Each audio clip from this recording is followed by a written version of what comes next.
Dami tuloy ang mga Filipino boxing fans ang tila nababahala dito sa pagpunta ni Casimero dito sa Japan. Dahil una-una ay hindi nasunod yung 2 araw na protocol na kung saan dapat pagpunta ni Alas sa Japan ay magpapahinga muna ito ng 2 araw bago tumanggap ng mga interview. Ang naging problema nga po dito ay wala pang 2 araw ay dinumog na po itong ating pambato ng mga Japanese media. Hindi natin alam kung ito ay isang estratehiya pang ma-stress itong ating pambato. Kasi kung ating titignan ay wala naman pong interview dito kay Ogoni. Dapat sabay yan. Kung may mga ganyang maagang interview, dapat po pati yung hapon ay ini-interview na rin. Okay? So, dito makikita natin medyo pagod pa sa biyahe itong si Casimero. Kaya hindi na po magkanda-ugaga sa pagsagot sa mga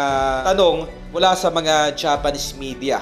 Okay? At mula pa sa ating nakuhang insider ay marami ding mga hapon ang nag-aalok kay Cuadro Alas na mag-enjoy muna sa mga tinatawag nilang nightclub dahil daw, sabi ng mga Hapon, ay may 1 linggo pa raw bago yung laban. Kumbaga, parang tinutukso itong ating pambato na enjoy muna sa Japan dahil daw may 1 linggo pa bago yung nasabing laban sa mga taktika, okay? Or pang-distract o yung tinatawag nilang pampalambot. So, gano'n pa man ay alam na yan ng kampo ni Casimero paano tanggihan o iwasan yung mga bagay na yan. So, sa kabilang dako, nagsalita na itong si Marshall kaugnay sa pagkatalo nito kahapon kontra China. Inamin mismo nitong si Marshall, ito daw ay naging pabaya sa 2nd round.